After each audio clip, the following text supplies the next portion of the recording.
Welcome to the new sound of online radio. Welcome to the sound of Universal Broadcasting Network. 'Cause you make me feel like I've been locked out of heaven. A mix of today's hits and hard-to-find favorites, combined with the most entertaining and intriguing talk anywhere. This is your sound. This is the sound of Universal Broadcasting Network at upenradio.com. Good, do it. Good afternoon. Welcome to Distill It, a 365 degree. No, we only have 360 degrees unless you live in some other parallel universe, which is quite possible for me today.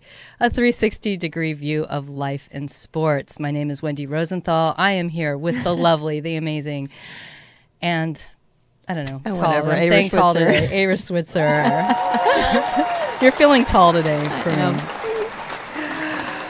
We are here at the beautiful UBN studios in downtown Hollywood every other Tuesday at 3 p.m. on the Pacific Coast. I love that you always say downtown Hollywood.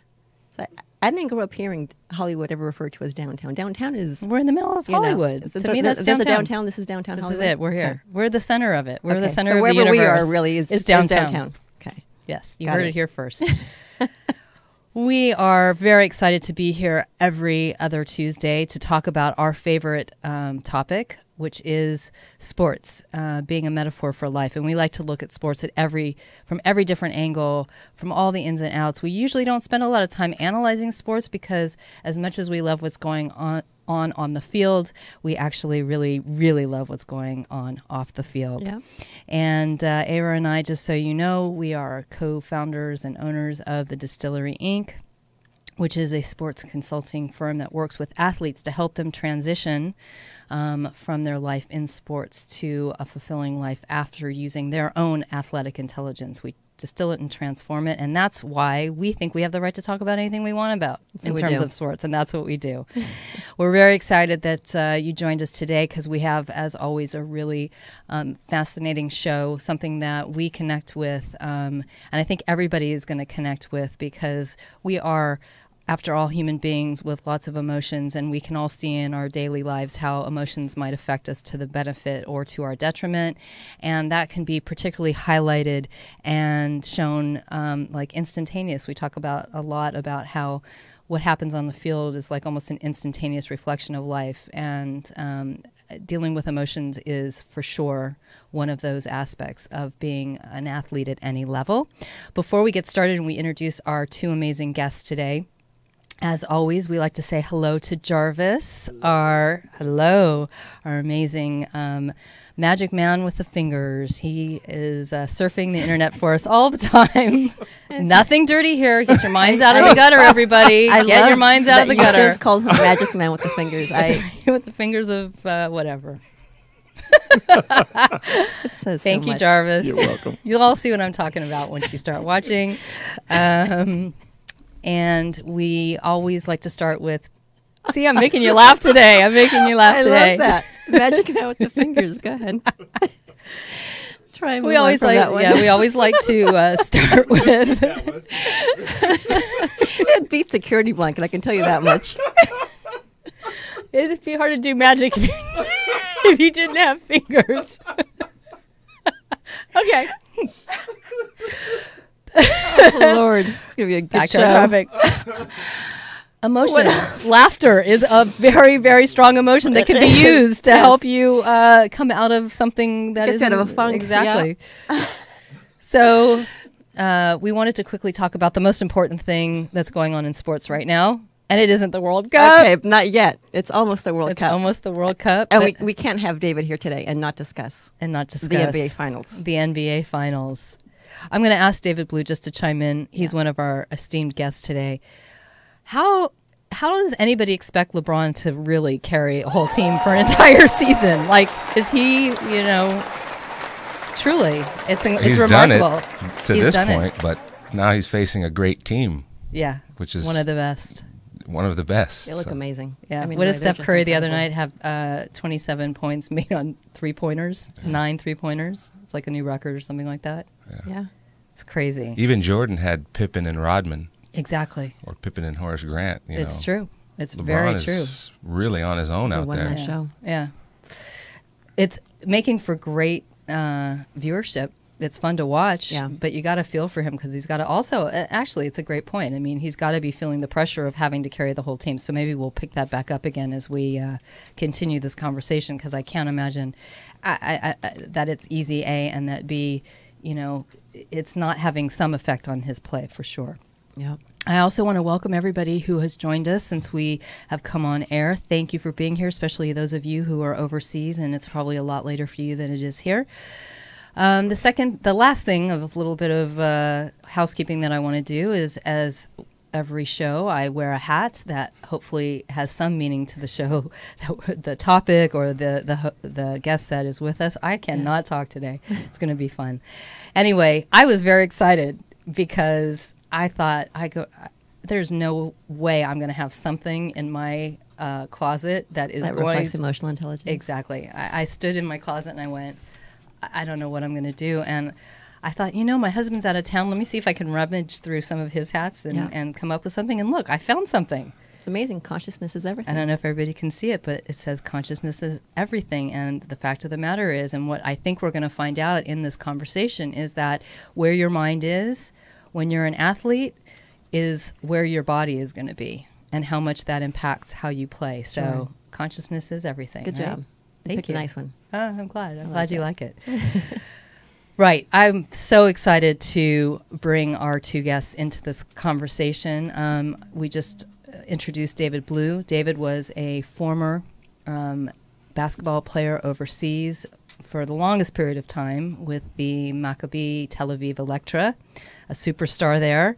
And he has been kind enough to join us before and talk about what that was like being an athlete that was living overseas and playing overseas, and the difference to what that means to here. And we're very excited to welcome you back, and you'll explain why we wanted to have you come on this particular show about emotional intelligence.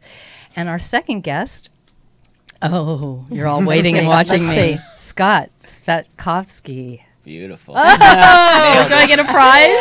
She nailed it. I nailed nice it. Job. Old fashions afterwards. I love it. Absolutely. Old fashions afterwards to see if I can do it after having one, right? Scott is the founder of, now I'm going to get your whole company name messed up. That's Sports Performance. Positive Sports Sports Leadership. I was so focused. On your name. And I'm going to let you talk more about what that is and what you do, because you'll say it way more eloquently than I will. Sure.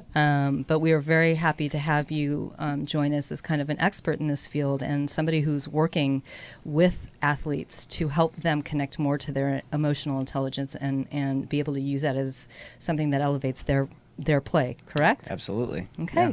Why don't we start with you, Scott? Why don't you tell us a little bit about yourself, and then we'll jump over to David. Sure. Yeah, for sure. So I like to always go back to the fact that I'm an East Coast kid, born and raised, because I thought that had such a big influence on, who I am today. And having to shovel 12 feet of snow for about 9 out of 12 months, I think creates pretty good character.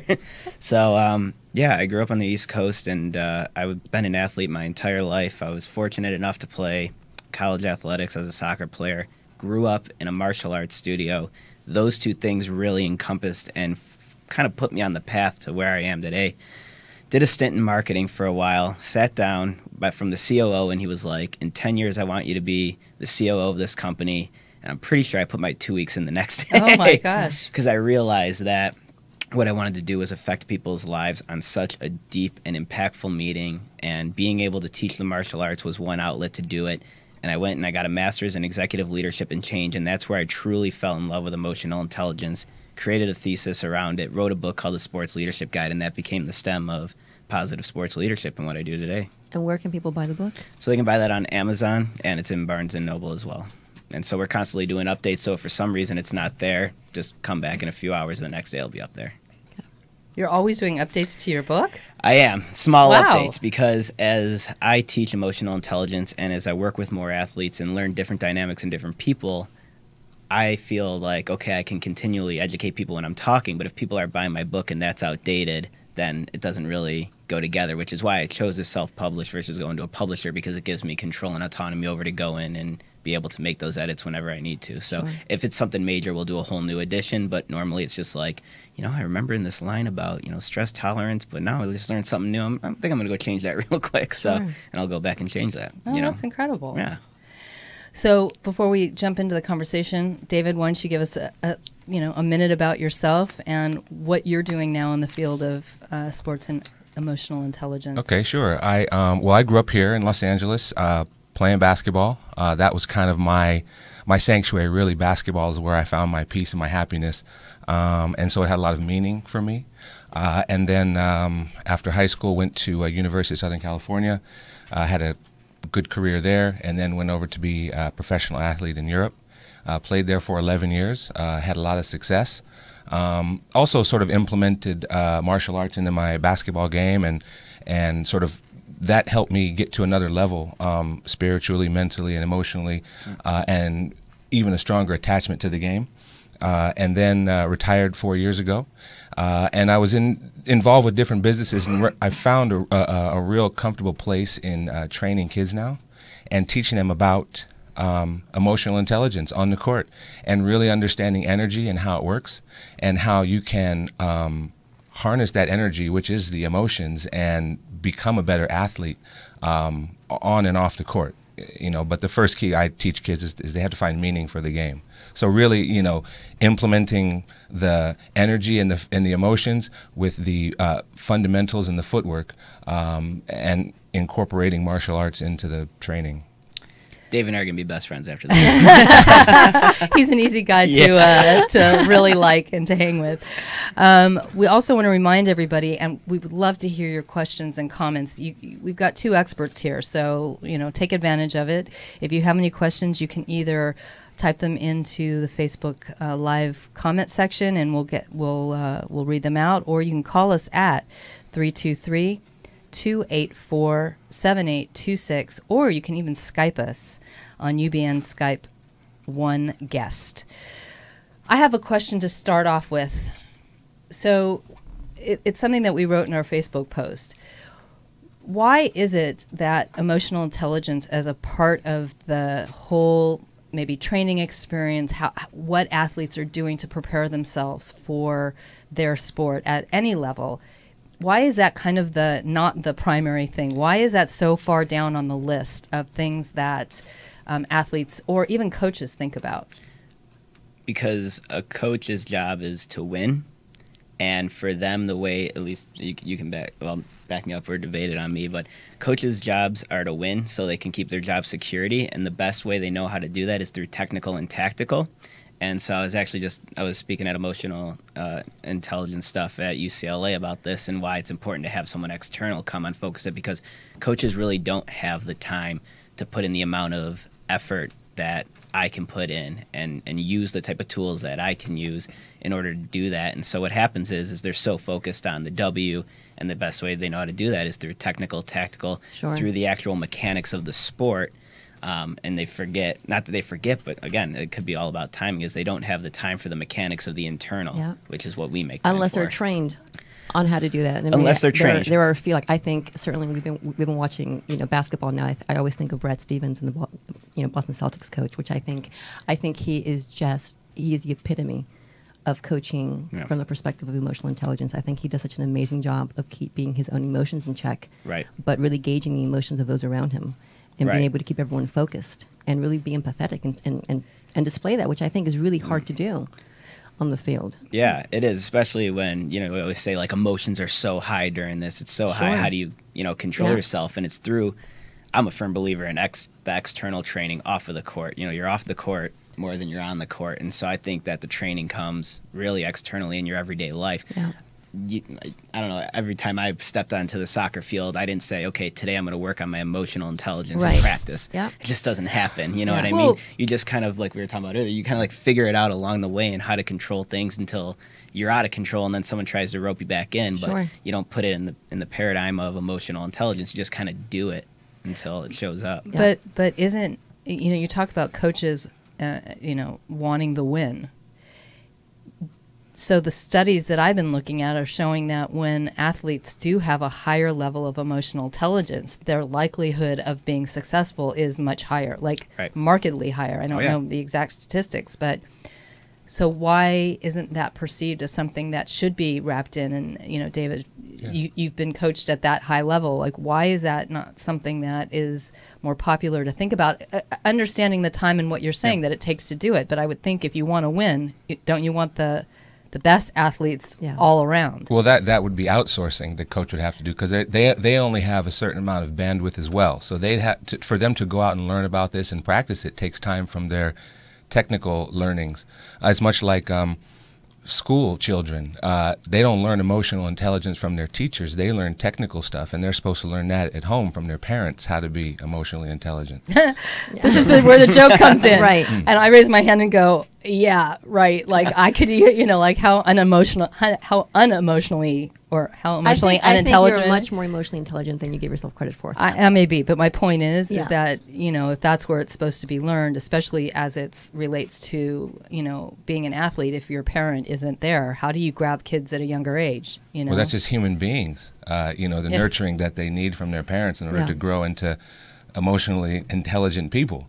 And it's the same for basketball players. And it's, you know, again, the coaches are, as you said, focused on wins and losses. And they're not thinking about necessarily the emotional well-being of this kid here. Sure. Yeah. So both of you work with student athletes. Scott at the collegiate level? Yeah, right? collegiate level. And David at the high school? At the high school level. So do you find that it's easier to share this, to teach this to kids at a younger age than when you're looking at maybe the, you know, collegiate amateurs, pros? Collegiate can be tough just because of, again, time constraints, because they have so many different things and they actually are regulated on how much extra things they are allowed to go to. So there is an actual time limit on it, which makes it really difficult, because the main thing about emotional intelligence is it can be developed, it can be strengthened. This is something you can continually develop. I take my emotional intelligence assessment now. This is a snapshot in time of what it is, and then I create an emotional plan of action. I develop it for 6 months, and I take it again, and I can see where the progress is, right? Unlike personalities, which are a little more set, I can understand my introvert side and, you know, preference it when I need to, but I'll always be like an extrovert, right? Yep. And so the problem lies, again, with timing and being able to actually dedicate the amount of time needed for that. Because I can come in and do a seminar on emotional intelligence, help the kids understand what it is, how you're successful in school and life, sports, how it all ties together. But the true development of it happens after that workshop, and being able to allow an amount of time to actually create an emotional plan of action and say, hey, when you're in school, do these things. When you're walking classroom to classroom, do these things, because you're off the court more than you're on the court, and that's where you develop. If your impulse control is really low, I gave this, this was literally a homework assignment I gave to somebody. I was like, stop at a stop sign fully this entire week, every single time. Yep. Like even something small like that, you're just developing your impulse control to just drive right through and slow down. Slow down, take a breath. 1, 2, 3. Okay, now go. Practice that on your way home today in traffic. I was going to say, can you please ask every driver in Los Angeles to do that? Because honestly, nobody does anymore. Yeah. Well, I was going to say, I would imagine that those behaviors have to be reinforced at home, like you were saying earlier. So is there access to the parents? Do the parents get any type of... At the collegiate level, it's tougher, you know, especially like if you're working with UCLA and the kid came from Massachusetts, you know, I'm not necessarily going to be on their phone when the school's having me come in and do more of a workshop type thing. At the high school level, they're a little more involved. They have a little more control, if you will. Do you connect with the parents at all at the high school level? High school, yeah. Well, they're very interested, because a lot of the things that I'm telling these kids, they're telling them too. They just don't hear them, I guess. Things like stretching and diet and, you know, rest and positive attitude. Sure. They hear it, but when it comes from a person that they're trying to emulate, it means more. And it's also hard, I think, for parents, because even though we think we know what we want to be, all the wisdom that we want to be imparting on our kids, it's another thing to ask us to live it out as well. You know? So we may be telling our kids, you know, trying to give them tips and techniques on how to be emotionally intelligent, but, you know, we're stressed and we're overworked and, you know, underslept, and so it's hard, right? Sort of rein that all in for ourselves as well. Can we take a moment, actually, and talk about what the definition of emotional intelligence is? Because when I was doing research, I realized that I had an idea of exactly what it means, and I was not entirely correct, shockingly. No, no, but it's very interesting what the definition, and I would love to hear from you. Sure. I go by the definition, essentially, that emotional intelligence are the emotional and social skills that we have that perceive ourselves and express ourselves to the world around us. It's how we develop, maintain mutually beneficial relationships, how we make our decisions, and how do we handle our stress. You know, and that's kind of just like an easy way of kind of understanding holistically emotional intelligence. Which is different than suppressing your emotions. So we're not talking about, you know, when you really want to break that record over someone's head. Yeah. You know, restrict and suppress, but really understanding where it's coming from and being able to manage those emotions. That's the key. That's what I was reading, that it's a lot of the emotional intelligence comes with management of your emotions to your benefit. Exactly. You know, not just to manage it like you're saying to suppress, but to say, look, if I'm really angry right now at a bad call, having that ability to turn around and say, okay, I'm going to use this to drive me to, you know, not hurt the ref, but like in my mind mentally to do something that has benefit. Yeah, it's using the emotional information that's coming to you in that exact second, in that exact moment, and using it for a positive benefit. How's that played out for you, like, you know, being a professional athlete? I like to think, and I've come to my own conclusions about emotional intelligence, not from just from sort of living it. And what I come to realize is it's like an energy that you feel inside, like you have a nervous energy. You know when you feel nervous, and you know when you feel angry, and you know when you feel happy. So as we have these emotions, it's stored in our body. And so as we are on the court and things are happening, and you feel these reactions happening in your core, I guess you could call it, you understand what the energy feels like, and then you can either release it or you can ride with it. And if, for instance, if you're in the zone, that's a type of energy where the game has slowed down and your feet are moving with the rhythm of the game and you're not even trying. It's become a subconscious sort of movement of your body in the game. That's being in the zone. And then if, you know, something happens, you can get thrown out, but, you know, you have to gauge the emotional intelligence by the way you feel, your body feels. Sure. Yeah. So here at Distill It, we talk a lot about sports as a metaphor for life. Oh, yeah. And a great deal of our audience, you know, love sports, is rooted in sports, and maybe are athletic themselves, but a fair amount of them are not.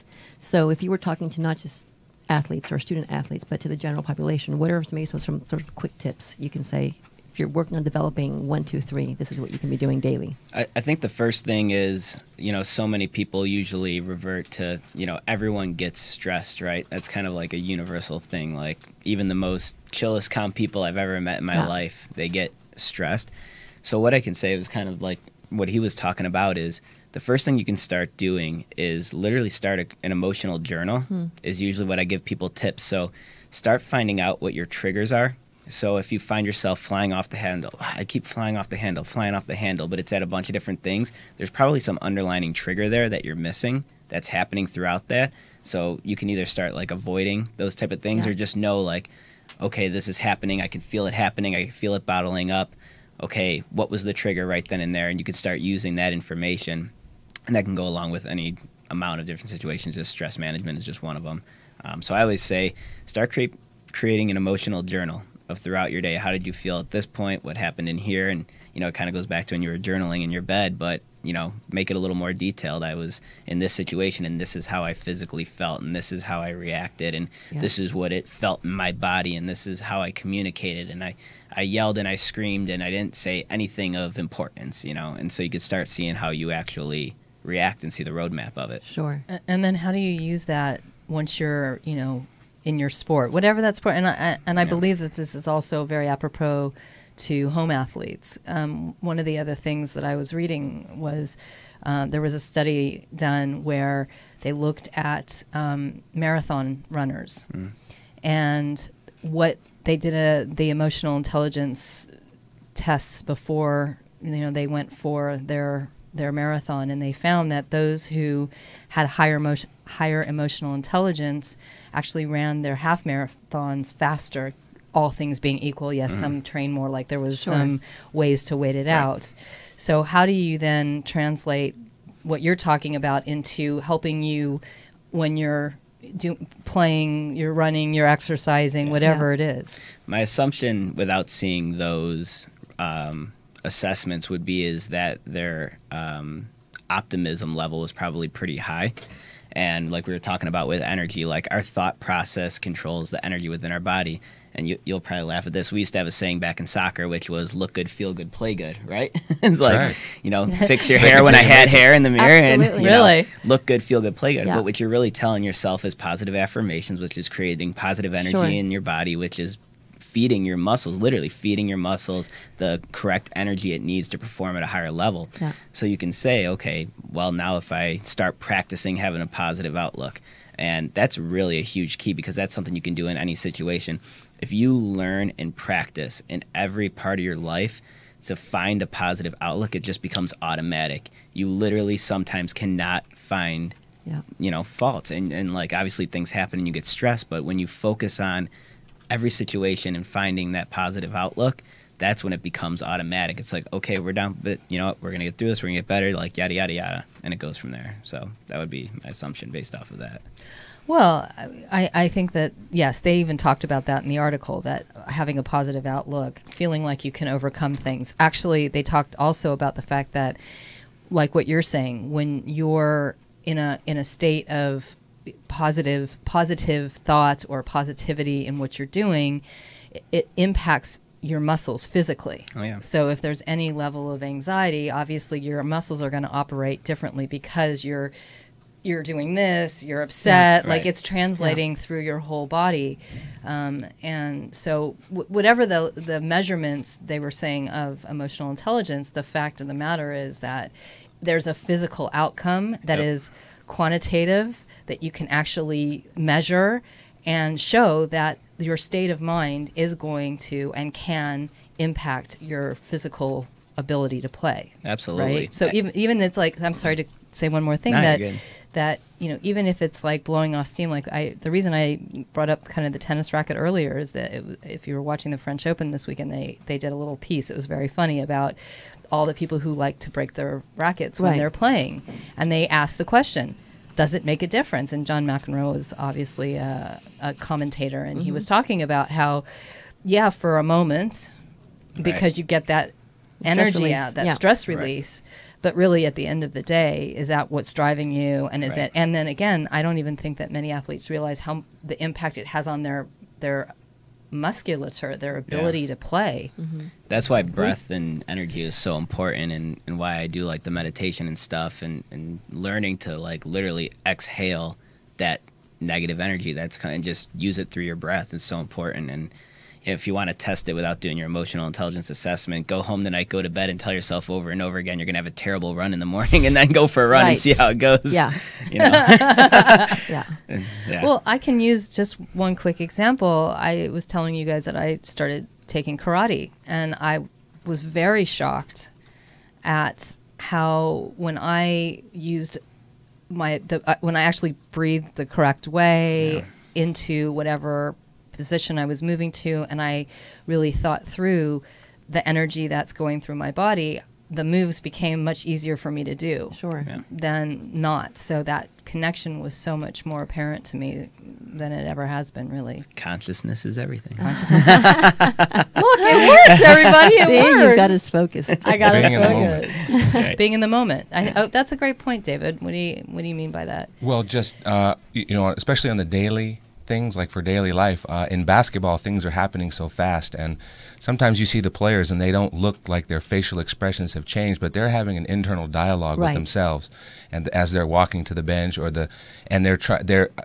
cycling through the emotions that they're feeling at the time. And if you're having a conversation with somebody and they say something to you, you can have that dialogue like, wait, that just made me mad, and why did it make me mad, and how am I going to respond, and all that can, as you practice it, happen quickly, and then you can make better decisions in real life about things that you say to people or do to people. And that would be, you can practice all of that sort of, and the patience thing I love. I have a story where when I would go to passport lines in different countries, or even supermarket lines, and I saw one line moving faster, I would purposely stay in the slower moving line as a test of patience, to just show that I'm not going to let that line beat my patience. Yeah. And it drove you crazy, right? But eventually it made me so much more patient in everything in my life. Really, you saw the effects beyond the supermarket. Yeah. That's another one we should Because really then try. when there's traffic, you don't get all frustrated. You just say, oh, that was traffic. Yeah.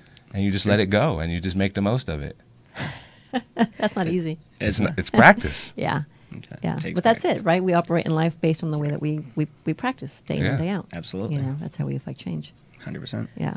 So when you're playing against somebody, who you've assessed to have lower emotional intelligence than you. How do you absorb that energy, you know, when you're on the court and clearly somebody is, you know, upset and taking it out in that way? Is that something that you have to step up your emotional intelligence game in order to like combat it or to deal with it, or is it just like, hey, that's his thing, whatever? I think you flow with it. I think at certain moments of the game it calls for trash talk. At other times it calls for encouragement for your teammate. But if you're aware of all of the players and all of the the coaches and the referees, and even the referees have emotional intelligence. You can tell that sometimes they're upset and they're going to make a call. They're looking for a call. Yeah. If you see that and you feel it, then you know don't do anything that's going to you call a foul for. Yeah. So you have to feel that out through the game, and you can do it, and then you apply the appropriate communication as you need. Depending on the moment, I guess. So there are moments. So there are moments where again, I think that's the interesting point.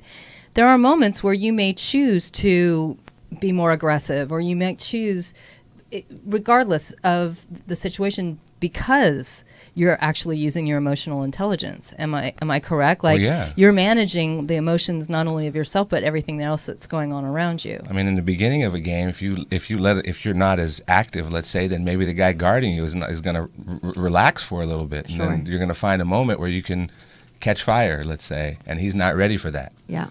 Emotional mirroring. Yeah. Can you talk about that? Yeah, so essentially, I talk about in my book, because it's a leadership book, but we look through the lens of emotional intelligence and for the student athletes. And there's a portion of it where I talk about energy, emotional intelligence, and leadership kind of all combined in one, like, all right, you have to do this all at once now. And essentially, it was almost, I think it was part of the leading by example and how you want to raise your team to the level you're at. Because one of the big frustrations I had early on in my collegiate career is I inherited a team that did not have the same type of drive, mindset, and vision I had for the team. And I was given a captain's band as a sophomore, which is like crazy, unheard of. Like, okay, now I have like all these seniors and juniors looking at me, and I'm like, I redshirted the year before, and now I come back and get this band. So essentially, emotional mirroring is being able to take my energy, my emotional intelligence,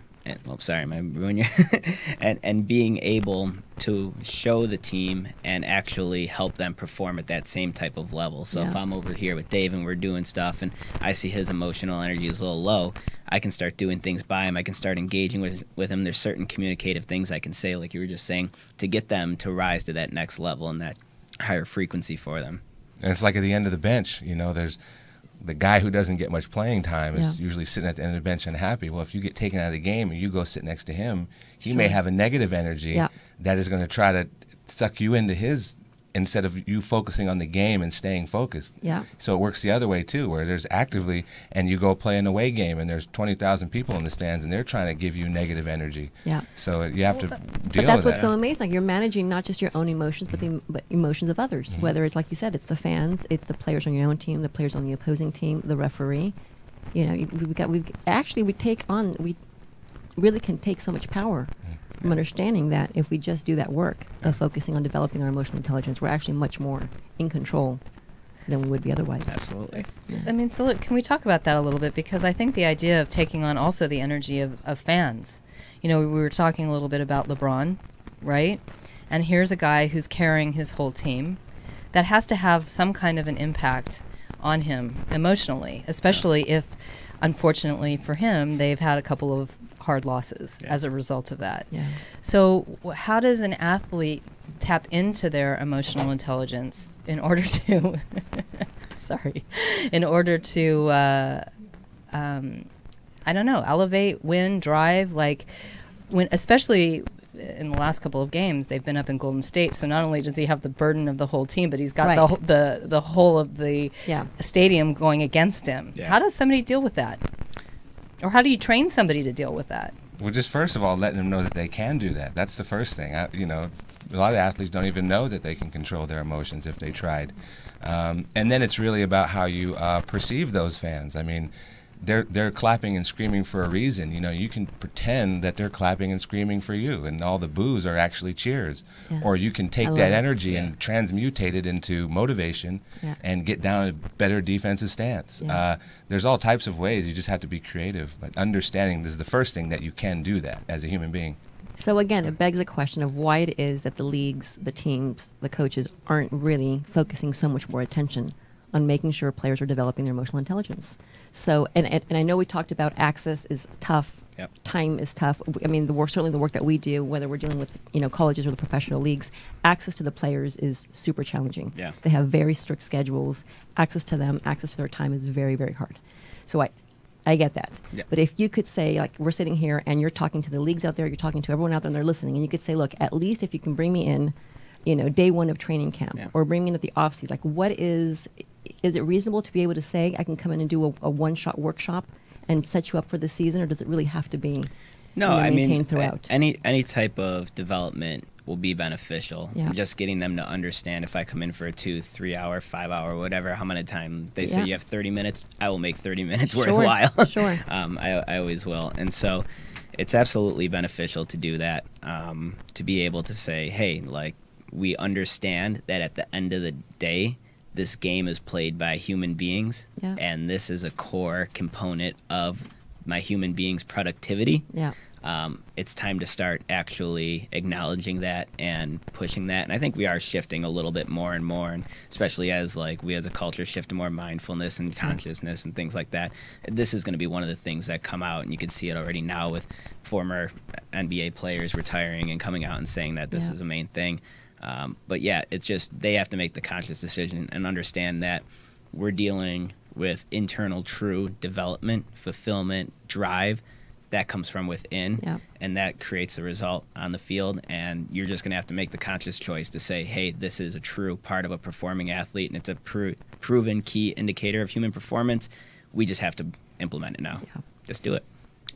Stop making excuses, really. Not to be blunt about it, but I've heard every excuse for why not. Yeah. How about just Let's do it. Just do it. Well, again, it's a win-win. I don't see the detriment to bringing this kind of thinking into any kind of team system.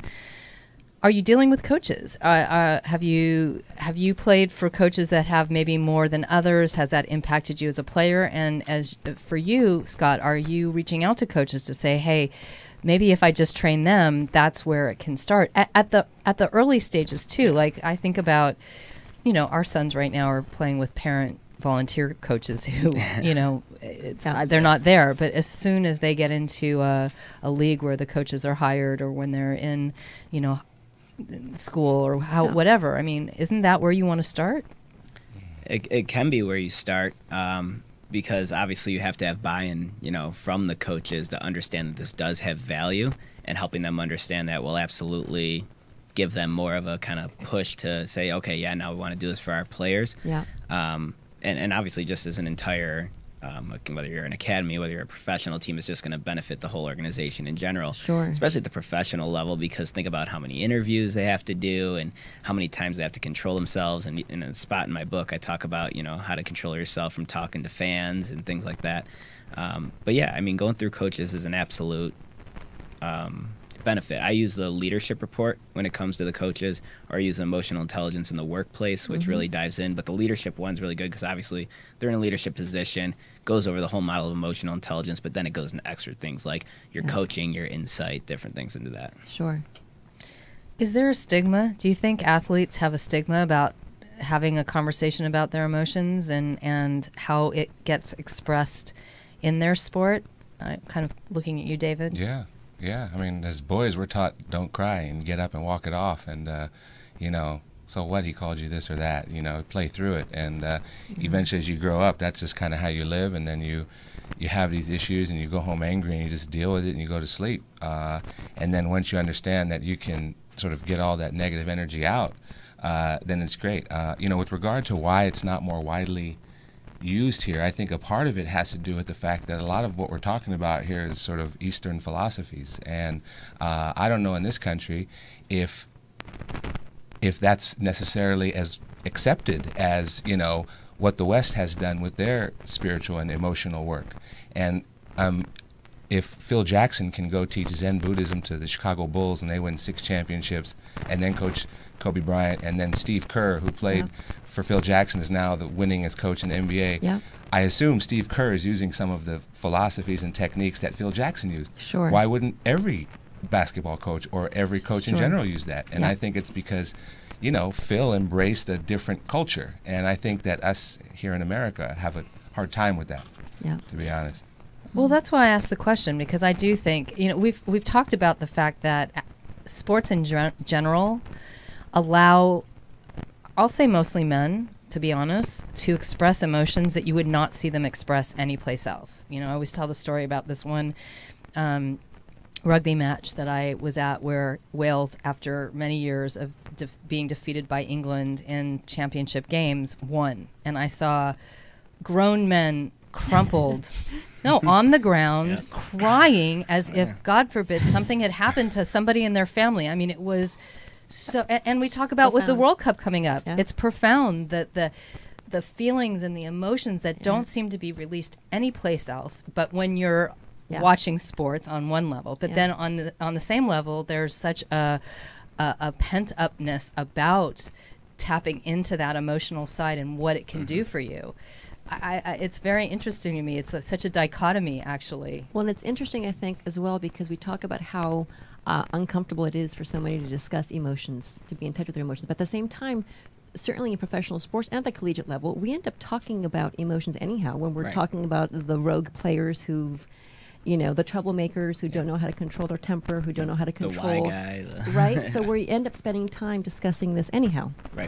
Right, so we might as well be proactive about it. And right, I mean, I think about, you know, and I don't think he would mind the saying this because it's he talks about it so much. But I think of Terrell Owens, who's a friend of the distilleries. Yeah, what his career, how different a career he would have had if there had been someone along the way who'd said, you know, let's stop and talk about emotional intelligence. Yeah, let's develop this for you, for your teammates, for your coaches. Yeah, might have been in the Hall of Fame a little earlier than, you know, has been the case. But I mean, you walk away with the stigma that gets created around you and who you are because of the way that you behave. Well, exactly, and how much, you know, how many times has Terrell said, "Look, it was a show. I was an actor in a show." Right. How much of that was real, and he was, how much of it was he was using his emotional intelligence to kind of drive that narrative, or was it really unleashed, can't handle it, you know, emotion? Only he can tell us, of course, but no, I think we saw a lot in the last year, especially in football, a lot of players losing it on the field, and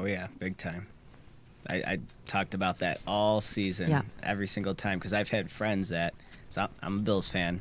It's been a rough road, but it's been a very rough road for a long time. There's a little light. You had some good. You had some good draft picks. It's nice. Draft picks. We made it to the playoffs, so you know we're off the clock on that one.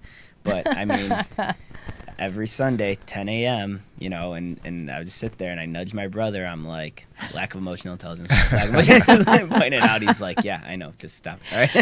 You know that, and that's a thing I do too. Is when you watch the game, I always tell my kids is look at the players off the ball. A lot of times when we watch basketball, we just follow the ball. Right. But there's players that are doing things off the ball that when they get missed on a pass or something, do they drop their head, or what's happening around the game? And then when you start to do that, you see that things are happening as you're watching it. But then once you get on the court, you start to sense that stuff is happening while you're on the court, and you can start to feel the game more. So have you reached out to the Bills and offered your services to boost your team in its efforts? We're getting there. Okay, we're getting there. We're getting there. We got. Wait, but if we have connections elsewhere, we're gonna send them to you. Yeah, absolutely. Because at the end of the day, like the instrument I used was a level B instrument. It was created right along the guidelines of the American Psychological Association. It's a level B instrument, and you can't argue. It's data. It's like this is who you are. It's like it's not a bad thing. It's just it's a screenshot in time right now, and now how do we develop it from here? Right. You know, you can argue me, but you know, that says 60. Yeah. You know? Yeah. Exactly. But again, look, I come back to the idea that when players aren't using or aren't at a high level of emotional intelligence, whatever the sport is, oh, by the way, because it happened in baseball this year, it happens across every sport, the consequences are not just affecting that one player. The consequences are team-wide, league-wide. It's an issue that feels so easy to fix. Yeah. It feels like it's so easy. And it's so not. And I like literally, I want to challenge every team owner, every league, every coach to really think about that. Like, how is this being so, not Overlooked. Yeah. Thought about. I mean, one of my visions and dreams I always saw of this, and especially just the assessment that I use, is imagine if you're an NFL team, right? And that we'll just use a lineman is an easy example, and impulse control, right? So if your lineman gets offsides X amount of times in the game, that's going to equate to X amount of yards, which could equate to X amount of points. Sure. Imagine using that as a recruiting tool, not only culturally for the team, but saying, oh, he might cost us X amount of yards per year, so we like him a lot, but we're just going to have to put him through this extra development training. Yeah. He's got all the skills we other need, but, now you can actually put it into other facets like that. Yeah, exactly. It's another asset. So the last 3 minutes we have, can I ask both of you, for those of us who are home athletes, for any professional athletes who might be listening, who might hear this afterwards, give us the bottom line for you on the value of emotional intelligence. The value? Anything you want to say on that? It really leads to a happier life, I think, because you can really put things in perspective and focus on living in the moment, whatever's going on around you. And once you can control your emotions, then you can always be happy if you choose. So for me, that's a big part of it, is just trying to continue to be happy every day and be thankful. Whatever's happening, as challenges come into my life, just kind of internalizing them, understanding what's happening, and then moving on. Great. Yeah. Scott? For me, it's you always have a choice, no matter what. You just truly, truly do, whether it's the actual choice you want to make or not. Sure. You really do have choices regardless. And so, like you just said, being able to control your emotions. You can control your emotions. You just have to decide if you want to or not. And that obviously comes with practice and things like that. But once you make the conscious decision that says, okay, I am not going to let my emotions control me anymore. And you hear it so much, people, everything's spinning out of control. And well, are you letting it? Yeah. Are you letting your emotions go wild? Or are you taking a step back and trying to control it? So in the end, everyone has a choice, and you just have to make the conscious choice to say, this is something I'm going to work on, strengthen, develop. And we want people to be able everything. to. Consciousness is everything. Yeah, I'm definitely buying one of those, by the way.